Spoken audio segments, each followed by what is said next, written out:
I'm here to do my tail end of August reading wrap up. These books I read in the last week, and I also will be posting a reading vlog talking about all these books.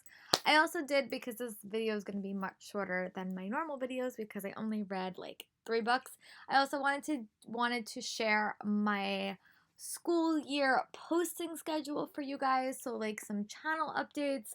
Just because I've been giving you guys a lot of consistent content this summer, and I definitely want to keep going with that.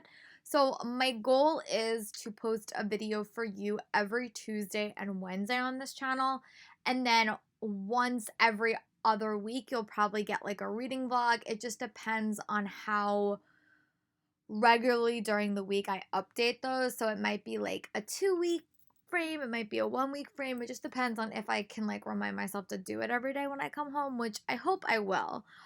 So you will definitely have 2 videos every week, and possibly a 3rd video every week. It just depends. And the last week of the month, the first week of the month, you might get more videos. It just depends. It just depends on how much time I have to devote to this and how much pre-filming I do be able to get in. Right now I'm pre-filmed up until the end of September, which is really, really good news for you guys, because I know that I can start planning my October content for you guys relatively soon. If you guys have any questions or want to recommend any video recommendations, just comment below and I'll be sure to add them to the list. I'm always looking for new content ideas. And I'm going to try to do a giveaway in the middle of September. I just have to figure out what I want to give away. But enough about the channel updates. I just wanted to tell you guys that I'm not going anywhere. It's not going to be like May of last year when I fell off the face of the earth. I will have content for you guys. But now I wanted to say the books that I did read this week and my thoughts. I actually had a pretty good reading week. I really liked all the books that I read in the tail end of the month. So, the first book that I want to chat with you all about is Keeper of the Lost Cities, Ablaze by Shadow Messenger. This is the 3rd book in the Keeper of the Lost City series, and I really, really love this book. I wound up giving this read 5 stars. I thought it was incredible. I love the world building. I love how this series changed. I did talk about this a lot in my reading vlog, but like I liked how we had a different set of characters. There was some hints of romance that I really liked. But yeah, it was such a well-crafted novel, and I'm dying to start Never Seen, which I hope to do in the month of September. Be sure to check out my TBR, because that's going to have a bunch of announcements in it as well. Then the next book that I wound up reading was The Heir and the Spare by Emery Albright. This was a contemporary novel, and it basically follows this girl named Evie, and she winds up deciding she's going to go to school to Oxford, and she winds up going there, and when she goes there, she winds up meeting the younger Prince of England, and they wind up having a relationship, and she thinks she's totally out of his league, never gonna happen. But then she learns some facts about her life that makes her a little bit more in his league, and I thought it was a really, really fun read. I really liked the setting. I like the scavenger hunt elements that were in this book. It took me a little while to like her as a main character, but I really did like all her friends, and it was just such a fun read. A very, very quick read too, and I wound up giving this 3 stars. Then, definitely the highlight read of the tail end of the month was Tiger Queen by Annie Sullivan. This book does not come out until September 10th, I think, unless they change the publication date.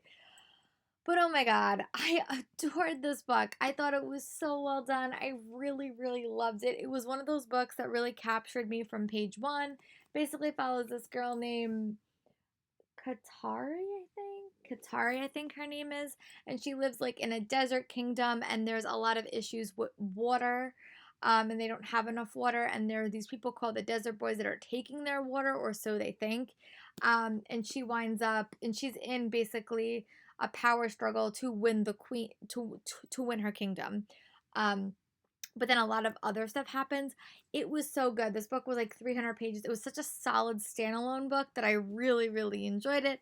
If you want more thoughts on it, go see my reading blog, because I do talk about it a lot. But this was definitely a 5-star read, and I have to go back and read Touch of Gold. Also in this month, or the tail end of this month, I did wind up finishing Tower of Dawn by Sarah J. Maas. I wound up giving that book 5 stars as well. I just love the shorter not that it wasn't a shorter book, but I love like the focus on certain characters like Kale, and his new lady. I love that. I love the connection back to Selena. And I did start listening to Kingdom of Ash, but that's going to be a book I definitely finish reading in September because it's massive. And then the last thing that I started in the month of August was House of Salt and Sorrow by Erin A. Craig. This is the Owl Crate book for the month of August, and oh my god, I'm really, really loving it. I'm on page 139, and I just want to dive in and read it more. It's like a fairy tale themed novel, but it has like mystical elements as well. I'm just really, really liking it. So those are all the things that I wound up reading in the tail end of the month. Let me know in the comments what was your favorite read out of this video. It was definitely The Tiger Queen, to a close second to Keeper of the Lost Cities. But oh my god, these books were so well crafted, and I cannot wait to see what I wind up reading in September. I have a very ambitious TBR plan, so you'll have to keep a nose out for that. And I'll talk to you guys next month for another wrap up.